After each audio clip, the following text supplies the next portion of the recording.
qui devaient recevoir les tribus proprement dites.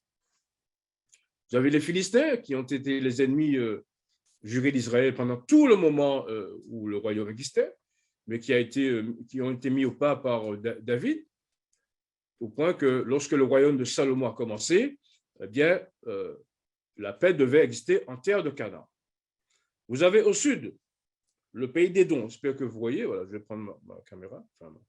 Le pays d'Édom, vous voyez, au sud de Canaan, qui était la terre réservée aux enfants d'Ésaü, aux enfants de Séhir, comme on dit dans d'autres versions.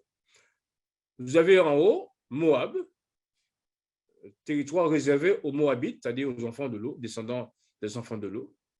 Et juste au-dessus, vous avez le pays d'Amon, j'espère que vous voyez la flèche, le pays d'Amon, qui était réservé aux Ammonites, donc sœurs des Moabites, frères des Moabites. Et vous avez cette grande portion de terre qui part d'ici, les Amoréens, qui va traverser Galade et qui ira jusqu'au territoire de Basan. Donc, dans ces territoires, je veux dire, les Amoréens, le territoire de Galade et le territoire de Basan, il y avait des peuplades. Et ces peuplades, finalement, ont été, je veux dire, décimées par Israël sous l'ordre de Dieu. Alors, nous allons voir un petit peu ce qui était réservé aux Amoréens et nous allons voir ce qui était réservé au territoire de Basan. Et cela nous permettra de comprendre Nombre 24, verset 14, principalement, puisque cela concerne le temps de la fin. Dieu n'a pas rayé cette prophétie, elle est là et nous pouvons la lire et nous sommes dans le temps de la fin, donc nous devons comprendre ces événements en relation avec le grand cri du troisième ange. Alors, qu'est-ce qui se passe pour ces nations?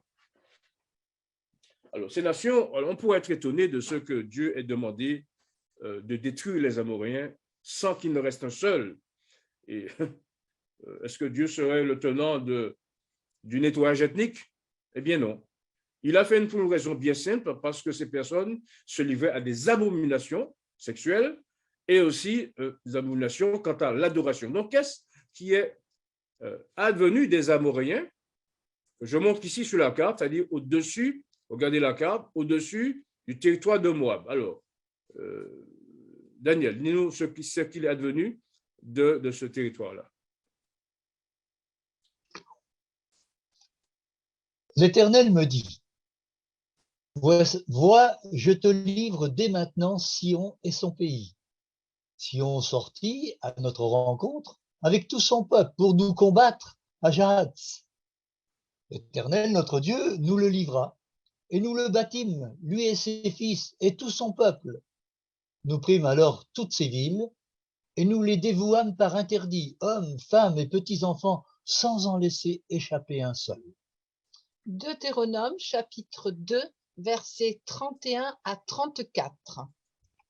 Donc, nous avons battu, regardez la flèche, les Amoréens ici, sans qu'il ne reste un seul. Alors, quelqu'un pourrait dire, Dieu est un nettoyeur ethnique. Et c'est parce qu'ils ne le savent pas. Lorsque nous lisons dans Deutéronome 18, on verra que ces pays se livraient à des abominations et qui étaient insupportables pour Dieu de les laisser dans ce territoire. Alors, voilà dans le territoire de Basan, les Amoréens, qui, comme vous le voyez, jouxte le pays de Moab. OK? Alors, deuxième peuple qui fut décimé, pour les mêmes raisons, le pays de Basan. Daniel?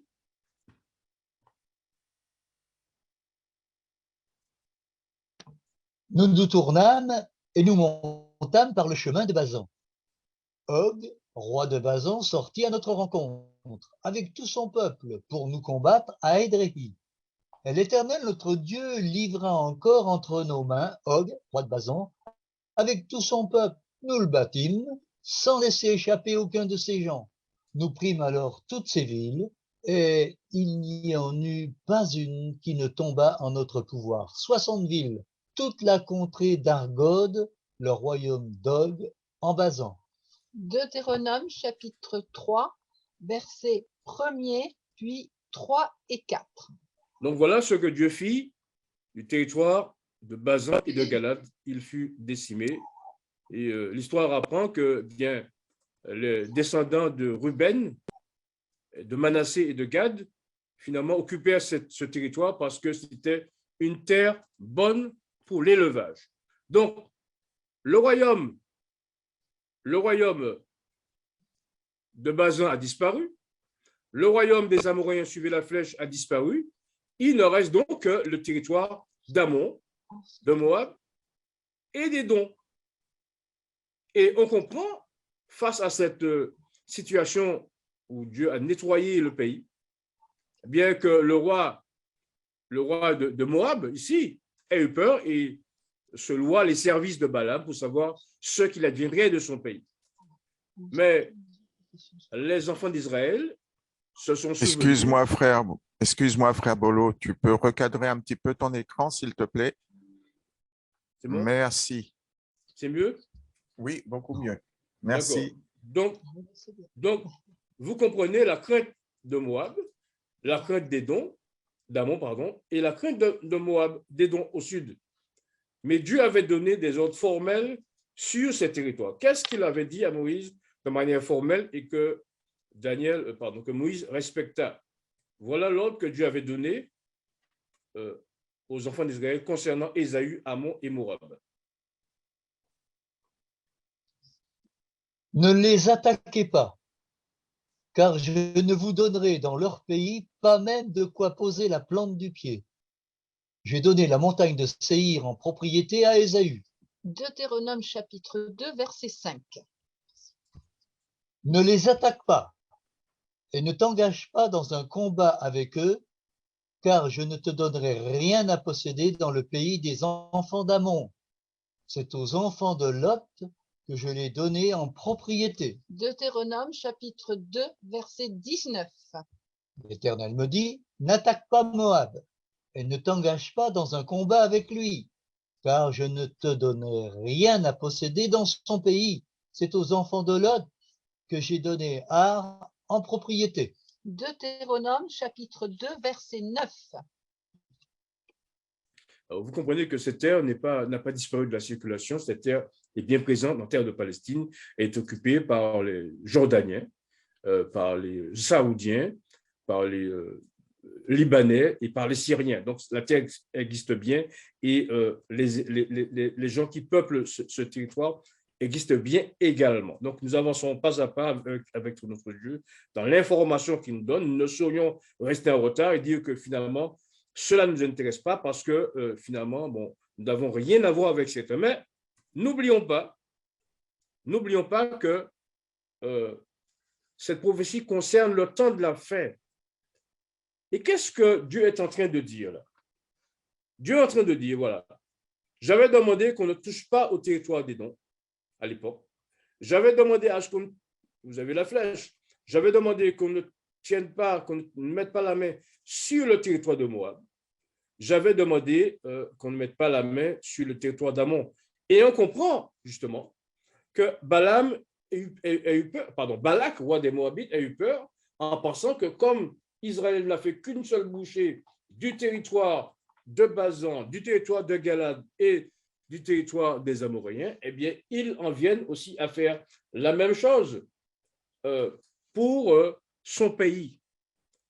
Mais Dieu n'a pas permis qu'on touchât, comme je l'ai dit, à ces territoires qui existent jusqu'à présent. Mais au temps de la fin, il va changer de politique parce qu'il a besoin de cette terre. Oui, il a besoin de la terre des Syriens, des Saoudiens. Alors vous me direz, mais pourquoi faire? Alors voilà finalement la suite de la prophétie. Qu'adviendra-t-il de Moab des derniers jours? Et donc, dans ce débat qu'il y a entre Balaam et Balak, Balaam dit à Balak, et maintenant, vois, moi, Balaam, je m'en vais vers mon peuple, Israël. Viens, je t'avertirai ce que ce peuple, Israël, fera à ton peuple, Moab, à la fin des jours. C'est une prophétie de la fin des jours et nous ne saurions finalement l'occulter et nous ne saurions faire comme si elle n'existait pas, puisque elle a bien existé à un moment et que Dieu bien a donné des ordres précis sur Moab, sur Édom, ne les touche pas pour l'instant. Mais la réponse qu'il va donner à Balak, roi de Moab, les Arabes d'aujourd'hui, c'est qu'à la fin des jours, il va prendre cette terre-là en faisant une prophétie qui, je l'espère, va retenir notre attention. Daniel, est-ce que tu peux relire, s'il te plaît, la promesse que Dieu fait aux enfants d'Israël à la fin des jours? Et maintenant, voici, je m'en vais vers mon peuple. Viens, je t'avertirai de ce que ce peuple fera à ton peuple à la fin des jours. Et il proféra son discours sentencieux et dit, Balaam, fils de Béor, dit, et l'homme qui a l'œil ouvert dit, celui qui entend les paroles de Dieu et qui connaît la connaissance du Très-Haut, qui voit la vision du Tout-Puissant, qui tombe et qui a les yeux ouverts, dit, je le verrai, mais pas maintenant. Je le regarderai, mais pas de près. Une étoile surgira de Jacob et un sceptre s'élèvera d'Israël et transpercera les coins de Moab et détruira tous les fils de tumulte. Et Édom sera une possession et Séhir sera une possession, eux, ses ennemis. Et Israël agira avec puissance, et celui qui sortira de Jacob dominera, et il fera périr de la ville le résidu. Nombre chapitre 24, versets 14 à 19, en Darby. Voilà donc, frères et sœurs, le message de Balaam aux adventistes qui croient à la fin des temps, qui parlent de la fin des temps, qui considèrent que 1844 a correspondu à la fin des temps. Il dit quoi? Qu'il y aura quelqu'un qui naîtra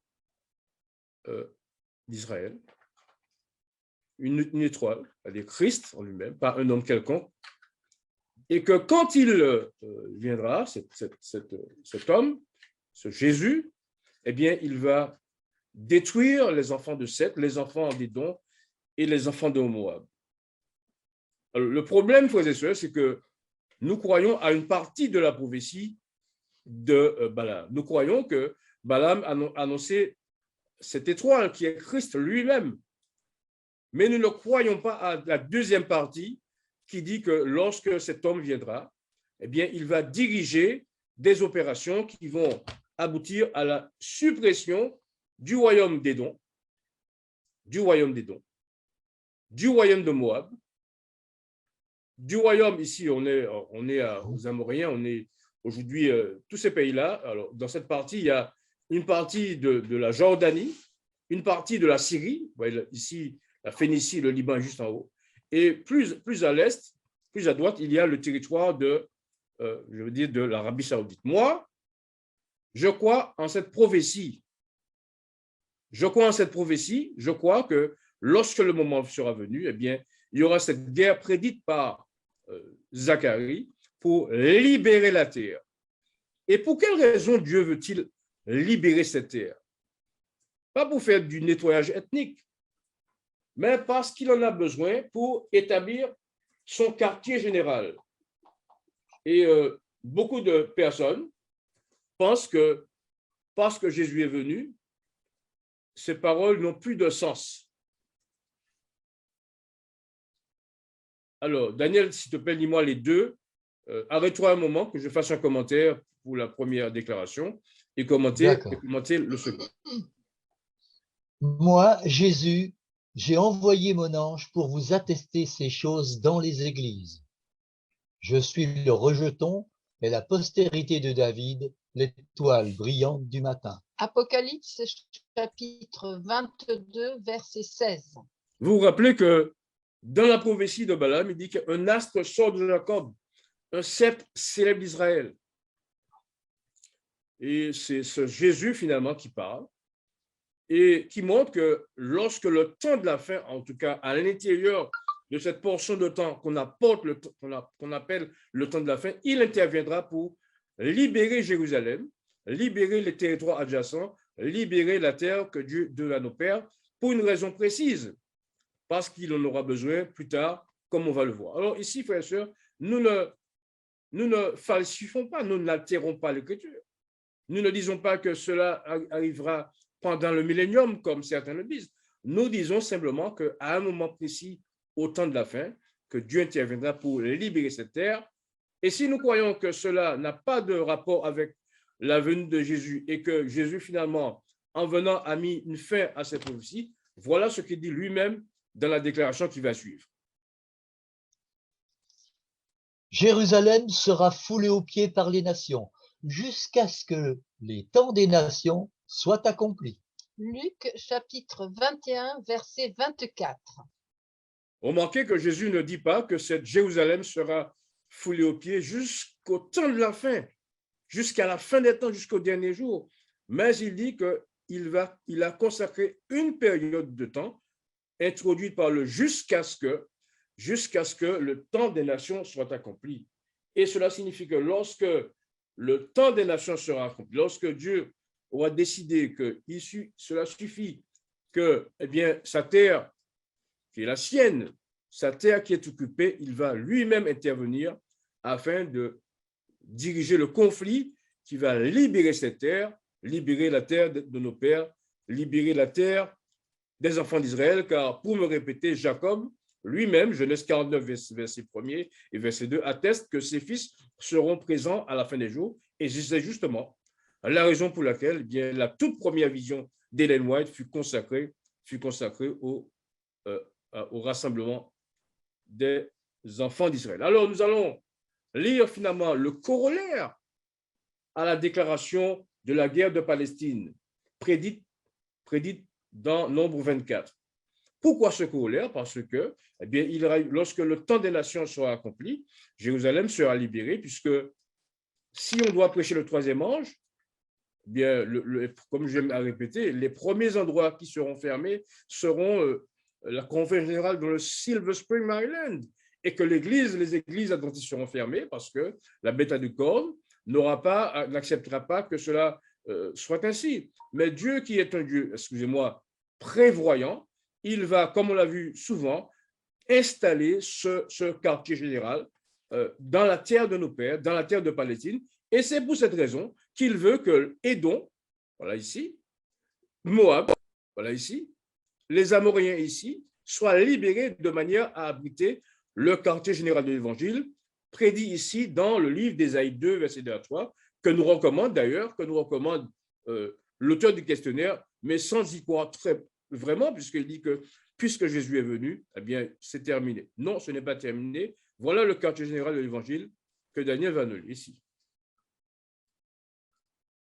La parole qu'Ésaïe, fils d'Amoz, vit touchant Juda et Jérusalem. Et il arrivera à la fin des jours que la montagne de la maison de l'Éternel sera établie sur le sommet des montagnes et sera élevée au-dessus des collines, et toutes les nations y afflueront. Et beaucoup de peuples iront et diront, venez et montons à la montagne de l'Éternel, à la maison du Dieu de Jacob, et il nous instruira de ses voies, et nous marcherons dans ses sentiers. Car de Sion sortira la loi, et de Jérusalem la parole de l'Éternel. Ésaïe chapitre 2, versets 1 à 3. Vous voyez, frères et sœurs, que les prophètes s'accordent de manière unanime. On a vu que Dieu a expliqué à Balak, par le biais de Balaam, et pour nous aussi adventistes, qu'il ne touchera pas au territoire à l'époque, mais qu'à la fin des jours, il a besoin de ce territoire, car il doit y amener une grande foule de Français, de Martiniquais, de Guadeloupéens, d'Haïtiens, de Philippins, parce que les îles disparaîtront et il faut que ces gens soient à l'abri. Voilà le message que nous avons aujourd'hui. Nous ne sommes pas, ce n'est pas des idées étranges, car jusqu'à présent, personne ne peut signifier, nous dire de manière claire, qu'adviendra-t-il des personnes qui accepteront le troisième ange en Martinique, en Guadeloupe, dans les îles de la mer, et qu'adviendra-t-il des personnes qui se seront réfugiées dans les montagnes, alors que, selon Apocalypse 16, versets 20 et 21, il y aura un tremblement de terre qui va détruire les montagnes Donc, si ces personnes sont dans les montagnes, eh bien, elles vont périr. Donc, Dieu veut les mettre à l'abri car c'est son pays. C'est ce qu'il a prévu à la fin des jours. Et que pour que nous comprenions cela, il a donné ce message additionnel en 1930, de manière à ce que nous comprenions ces événements. Il n'y a rien de contraire ici à la parole de Dieu. Bien au contraire, nous fortifions la parole, nous fortifions le message du troisième ange. Et c'est pourquoi il est parlé, Ellen White parle de cette addition qui vient fortifier le message du troisième ange. Donc, voilà ce que Ésaïe déclare. Maintenant, dans les derniers jours. Maintenant, voilà ce que Joël déclare, en accord avec ce qui a été dit dès le départ, en accord avec le prophète Ésaïe. Daniel, s'il te plaît. Après cela, je répandrai mon esprit sur toute chair. Vos fils et vos filles prophétiseront. Vos vieillards auront des songes et vos jeunes gens des visions. Même sur les serviteurs et sur les servantes, dans ces jours-là, je répandrai mon esprit. Je ferai paraître des prodiges dans les cieux et sur la terre, du sang, du feu et des colonnes de fumée. Le soleil se changera en ténèbres, la lune en sang, avant l'arrivée du jour de l'Éternel, de ce jour grand et terrible. Alors quiconque invoquera le nom de l'Éternel sera sauvé. Le salut sera sur la montagne de Sion et à Jérusalem, comme a dit l'Éternel, et parmi les réchappés que l'Éternel appellera. Joël, chapitre 2, versets 28 à 32. Nous autres adventistes, nous retenons que Joël 2, versets 28 et 29, nous répétons à loisir que Dieu va répandre son esprit sur toute chair, même dans ces temps-là. Alors, ce n'est pas encore le cas. Cet événement sera réservé à la fin des jours, lorsque nous recevrons l'Esprit Saint. Mais le message est divisible. Et il explique que lorsque cette réception de l'Esprit aura lieu, eh bien, le salut sera où, frères et sœurs? Sera à la montagne de Sion et à Jérusalem. C'est ce qu'il dit. Et c'est en accord avec ce qu'a dit Jésus à Balaam et que Balaam le transmet en tant qu'adventiste. Il nous explique que le temps de la fin, c'est-à-dire la proclamation glorieuse et à nul autre pareil, aura comme quartier général la terre de Palestine. C'est pourquoi il veut enlever les Amoréens, il veut enlever les Jordaniens, il veut enlever les Syriens, il veut enlever les Libanais, il veut enlever les Irakiens, de manière à ce qu'il y ait de la place pour que ces enfants arrivent et de manière à ce que, selon Isaïe 54, les cordes soient étendues, les pieux soient allongés, que la tente soit élargie de manière à recevoir tous les enfants de Dieu. Je rappellerai que Ellen White, en parlant d'Isaïe 54, déclare que tous les aspects d'Isaïe 54 seront accomplis.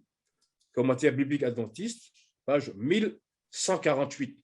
Donc, si tous les aspects de la terre, de ce chapitre doivent être accomplis, eh bien, Dieu fera, comme il a dit, dans les derniers jours, dans le temps de la fin. Remarquez bien que le salut sera sur la montagne de Sion et à Jérusalem. Et cette mention importante est parmi les réchappés que l'Éternel appellera.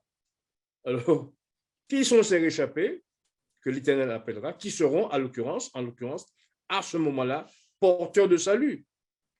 Bien, le tout venant ne sera pas porteur de salut. Vous avez remarqué, comme a dit l'Éternel, ce n'est pas Edgar Bolo, comme a dit l'Éternel, ce n'est pas Joël, ce n'est pas Balaam, c'est l'Esprit de Dieu déclare que le salut sera parmi les réchappés. Pourquoi Dieu emploie-t-il ce thème réchappé en l'associant à la montagne de Sion et à Jérusalem? Voilà la réponse. Daniel?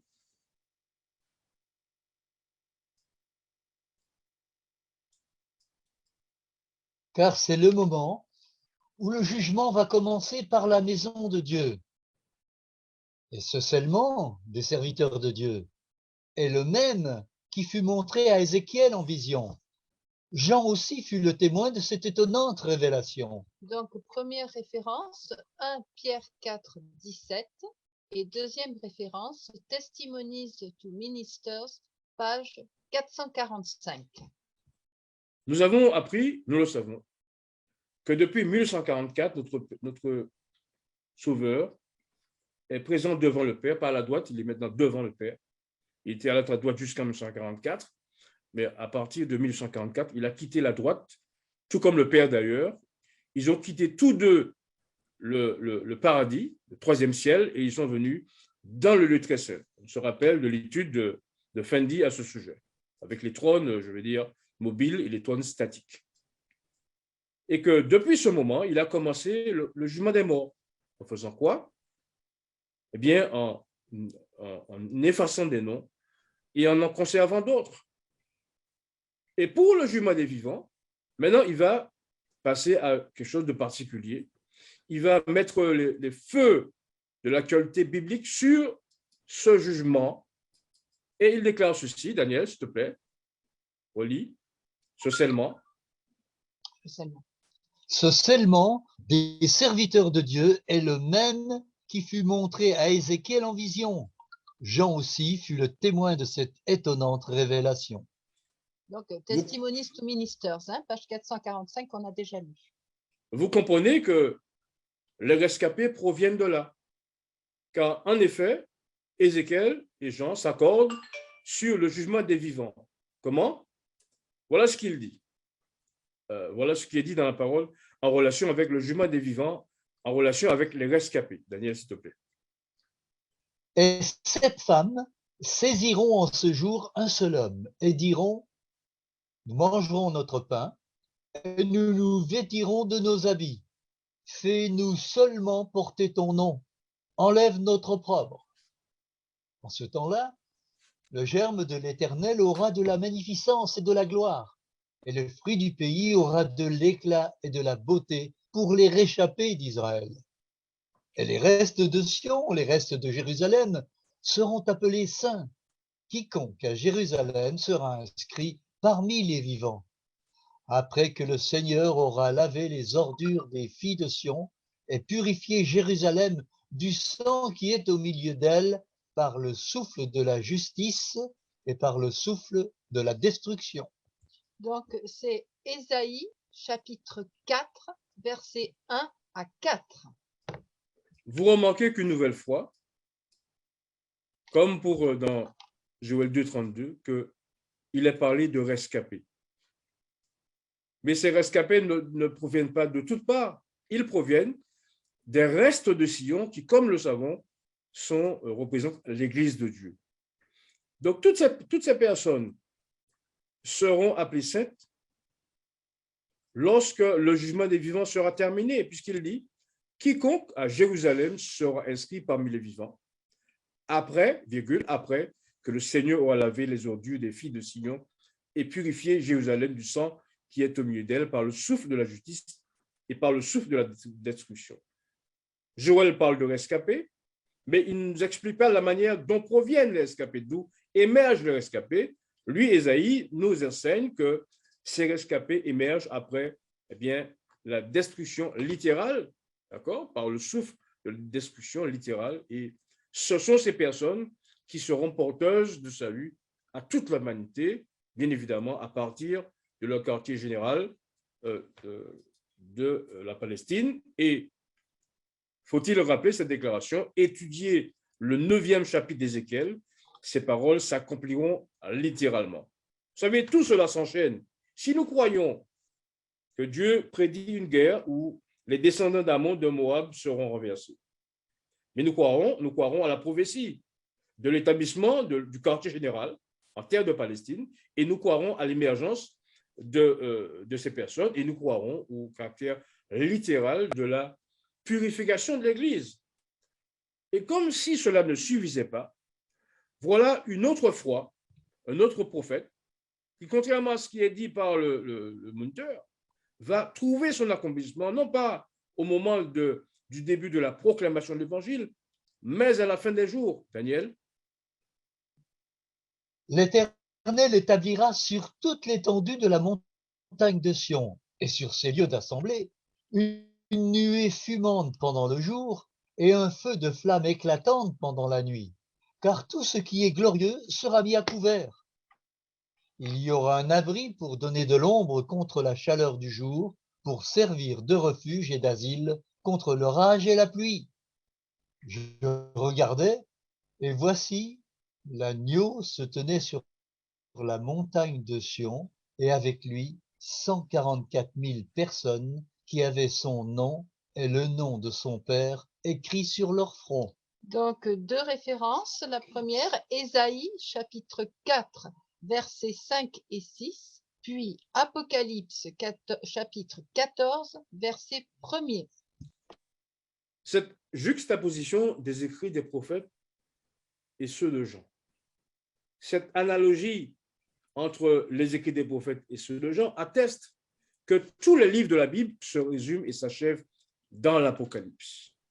Nous avons montré au début qu'il ne s'agissait pas de pays, je veux dire, factices. Il ne s'agissait pas d'un symbole, il s'agissait bien de territoires qui étaient là, qui sont encore là, qui seront, je veux dire, purifiés, nettoyés. Donc, nous voyons aussi que dans le livre d'Ésaïe, on parle d'une étendue. Une étendue, ça veut dire quoi? C'est une surface de pays, une surface de terre qui a un début et une phase. Si on parle de carré, bon, ou si on parle de cercle, on parlera de périmètre. Et Dieu atteste que bien cela se fait. Et pour encore confirmer cette chose, confirmer que Jésus n'est pas exclu de ces moments-là, à les chrétiennes, on voit Jésus debout sur la montagne de Sion et avec lui 144 000. Donc, nous voyons ici qu'il n'y a rien d'étonnant que cela soit ainsi, puisque Jésus lui-même avait déclaré que l'invasion et l'occupation de la Palestine, de Jérusalem, devrait durer pour un moment. Et lorsque le moment aura lieu, bien cette guerre prédite aux adventistes par Balaam, qui reçoit l'Esprit de Dieu, devra se déclencher de manière à ce que bien les choses soient ainsi. Alors, vous comprenez, frères et sœurs, que cela peut paraître, je vais dire, difficile à comprendre, car cela est nouveau, cela pourrait être étrange. Mais pour étrange qu'elles soient, elles n'en sont pas couchées dans les écrits des prophètes. Et cela concorde avec sa déclaration lorsqu'il dit « Le mystère de Dieu s'accomplira comme il l'a déclaré à ses serviteurs les prophètes. » Oui, c'est un mystère pour nous, de quoi que ces pages que nous tournons, je veux dire, de manière banale, et que nous fermons parce que nous disons que cela ne s'accomplira pas, eh bien, cela s'accomplira, d'où la nécessité, comme Jean nous le rappelle, d'étudier ces prophéties des prophètes, car c'est eux qui ont la clé en vue de la compréhension du message de la fin des jours. Alors, lorsque vous posez la question, qu'adviendra-t-il des personnes qui sont dans les montagnes? Qu'adviendra-t-il des personnes qui sont dans les îles? Et que vous n'aurez pas de réponse parce que, en tout cas, de réponses qui conviennent à votre interprétation, à notre interprétation, parce que tous ces pays, je veux dire, ces montagnes, vous avez vu l'éruption volcanique dans l'île de la Palma aux Canaries.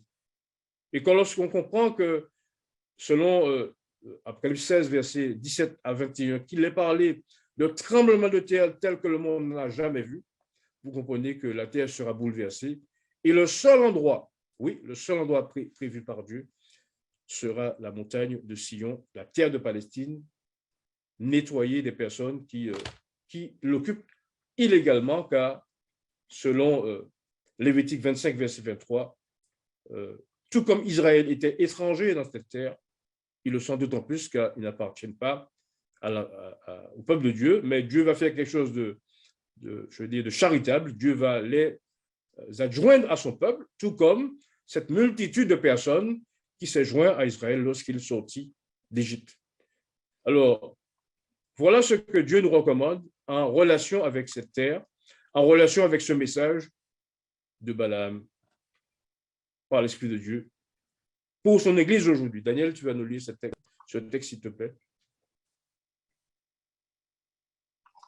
la parole qui vint à Jérémie de par l'Éternel, disant, ainsi parle l'Éternel, le Dieu d'Israël, disant, écris pour toi dans un livre toutes les paroles que je t'ai dites. Car voici, les jours viennent, dit l'Éternel, où je rétablirai les captifs de mon peuple Israël et de Juda, dit l'Éternel, et je les ferai retourner au pays que j'ai donné à leur père, et ils le posséderont.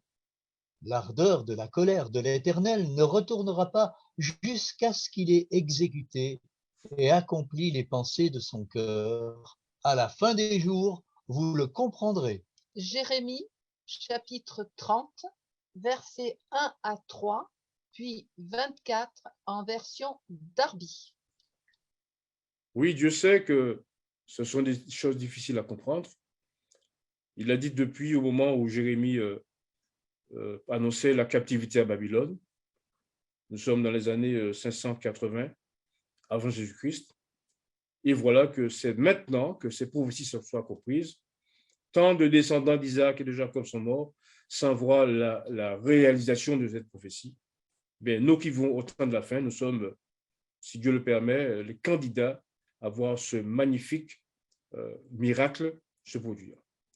Eh bien, frères et sœurs, vous n'avez pas assisté à l'école du sabbat dans vos églises, mais vous avez assisté à la bonne école du sabbat. Vous avez compris que ces promesses de Dieu ne sont pas caduques, elles sont présentes et que lorsque le moment sera venu, eh bien, nous verrons les choses s'accomplir et nous nous réjouirons l'Éternel et nous chanterons, à l'instar de Moïse et de Marie, le cantique de Moïse de l'agneau, car le cantique de Moïse de l'agneau, faut-il le rappeler, a été chanté au moment où Israël sortait d'Égypte, au moment où Dieu avait ouvert la mer Rouge pour faire sortir son peuple à pied sec et à bras étendus et avec puissance. Donc, voilà ces événements qui sont extraordinaires, qui, comme vous le voyez, ne contreviennent pas au message adventiste. Au contraire, ils le fortifient car il lui permet d'avoir une idée claire sur les événements derniers, sur les événements englobant la fin glorieuse de la prédication du message du troisième an. Alors, puisse Dieu nous permettre de